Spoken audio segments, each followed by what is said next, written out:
it's Nell with the blog, Joyous Garden, and if you love bright colors, then you're going to love this plant. So stick around for Mandarin plant care. So if you like videos all about gardening, both indoors and outdoors, please subscribe. I post long-form videos about every 2 or 3 weeks and shorts every other week. I'd love to have you come back. And if you're new, welcome. And if you're coming back, welcome back.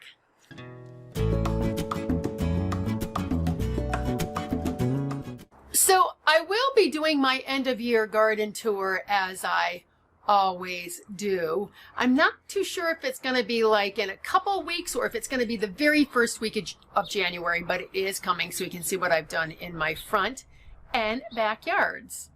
All right. Well, speaking of backyard, I want to show you this new pot that just arrived today via UPS. So here we go. Here's my new pot that came. It's for my pencil cactus. It needs it's top heavy, keeps on falling over. It's really huge. It's over there. So, and the nice thing about this pot is I can pick it up, even though it's enormous.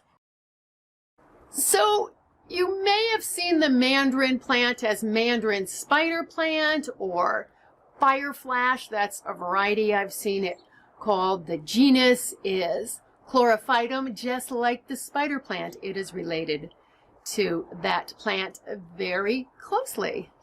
And you're going to see it very soon, but it has neon orange stems. It's just gorgeous. And it's relatively new in the houseplant trade. Hasn't been around too long. I got mine about a year ago, so I've grown it for a year. So now I feel very confident to do a care post about it. And I've been growing spider plants for years and years and years. So onward we go. And as usual, there is a blog post to go along with this video that'll have more details in it, because I try to keep it as short as possible in these. So if you're interested in any category, you can go to the blog. We have an index, a table of contents, and you can just say, okay, I want to know about soil and repotting, and you'll go straight to it. And the link will be at the top of the description box and also on our website, joyousgarden.com. And here is the lovely plant of which I speak. And just like its cousin, the spider plant, it's very easygoing and very durable.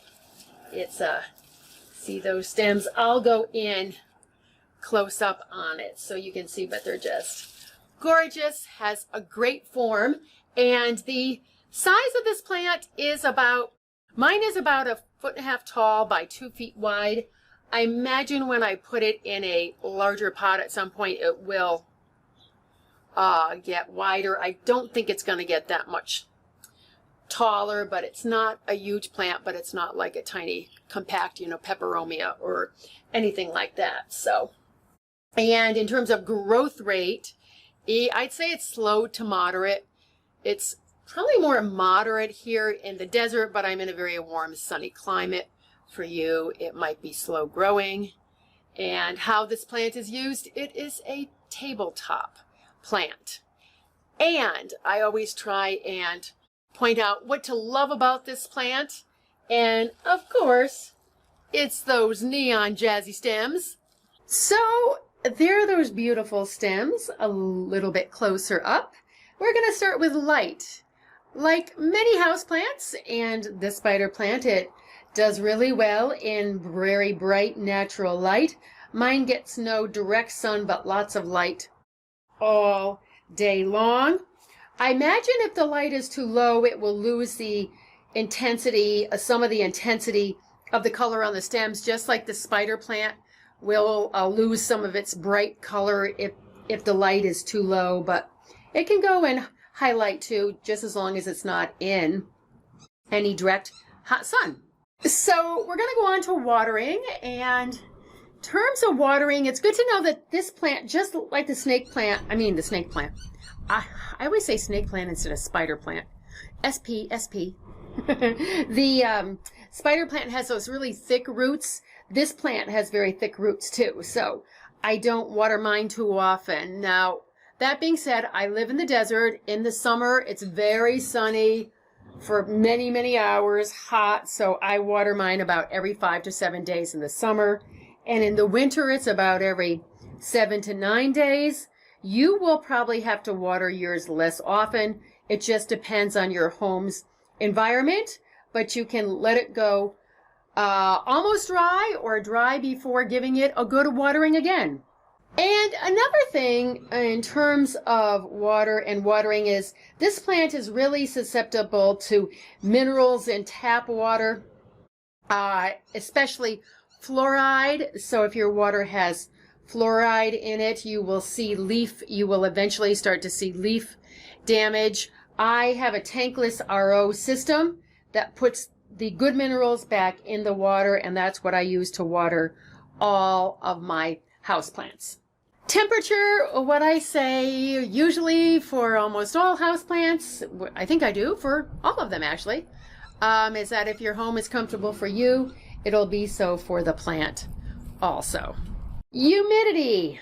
This is a plant that is native to the rainforest, so it loves high humidity. That being said, it is adaptable. It'll tolerate drier air, like here in the desert. But if you can see these tiny brown tips, that is what the spider plant does. Also, it is a reaction to the dry air. So I'm just going to zoom in on the center of this plant because it's so pretty. Look at that. Just gorgeous. So in terms of fertilizer, it's the same for all my houseplants except for succulents and cacti. I will have details of the fertilizing in the blog post. I won't go into it here. But instead of doing it like 5 or 6 times a year as I do with my other plants, I do this one about 3 times a year. And for you, in a different climate, I have a very long growing season here, 2 times a year might be just fine. So on to soil and repotting. This plant is not fussy as to soil as long as it's a potting soil that's formulated for houseplants. It'll do just fine. I'll tell you what I do to up the ante on it a little bit is I do 1/3 potting soil, or I will do. It's going to be the same as the spider plant. I haven't repotted it yet. And I think I might in spring because here you can see those, I don't know if you can see those big roots there if I have it. Oh, I just don't want all the dirt to fall. There's some big roots coming out here. I can't see because I don't have my glasses on. Hopefully you can see the big fat roots there. So what I will use is 1/3 potting soil, 1/3 cocoa fiber, and 1/3 pumice as the potting mix. And that way it'll have some good stuff in it and it'll just freely drain out. So another thing on repotting is just like spider plants, they like to grow a bit tight in their pots. This is getting tight in the pot, so I think I am going to do it in the spring, so don't rush to repot it. I'm doing it just because there are a few of the roots are starting to come out of the bottom, and it is the winter time now. Almost winter. It is winter, I think, in a couple of weeks. And so in the spring, it'll want to take off and grow. So give it a nice bigger base, and it's in a 6-inch pot. I will only go up to an 8-inch pot, and that might be good for it for a very long time. So pruning, not much is needed at all. There is an occasional lower leaf that needs to be removed. That's just the nature of how plants grow. If you have a lot of dying leaves, it's an issue, but if you have one every few months, it's just how the plant is growing, and that's all the pruning that I've done on this plant. Now, for all you pet owners like me, pet safety, this one, like the spider plant, is non-toxic. My my tiger, my newer cat, chews on the spider plants every now and then. He munches, you know, because he loves that, you know, crunchy texture. They're really crunchy, but he hasn't ever chewed on this one.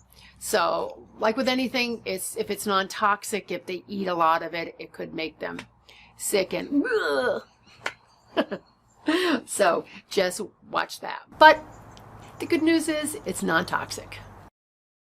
So in terms of propagation, I've never done it on this plant, and I don't plan on it because I have a lot of plants. But this has like 2 stems in it. It's not just one single stem. There's one there and one there. So I imagine like a spider plant, I could divide it.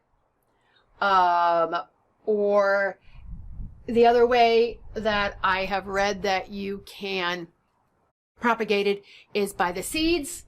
There is a flower in the center, and that produces seeds. This does not produce the pups like the other spider plant. It'll put out those long stems, flower, and then the pups will appear there. Not with this one. Pests. Now, in the year that I've had mine, it hasn't gotten any pests at all.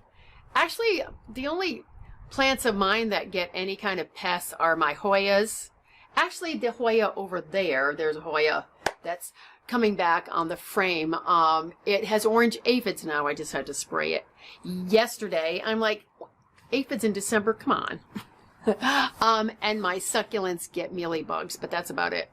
But this one, if it's like the spider plant, they can be susceptible to scale and also to spider mites. So I have done posts on both of those pests with pictures so you can identify them and find out what to do. But with any kind of a pest infestation, you want to take action as soon as you see it, because they spread from plant to plant. So flowers, as I said, yes, it does flower. And there is a little stem that appears out of the center, and then the flowers grow in clusters off of that, and they are like a creamy yellowish greenish, and I'm not quite sure how tall they get. I've only seen them about that tall, so I don't know if it gets any taller, but yes, it does flower, and I'm not exactly sure how many flowers are on that spike. All that I've seen have been on the lower side. So I hope you found this video to be helpful. I have more videos coming your way about gardening indoors and outdoors, so stay tuned for those. As always, I thank you for your likes and your subscribes. I really appreciate them. Now, let's get into our indoor gardens and make our worlds a more beautiful place. Thanks again for watching. I'll catch you in the next video. Bye.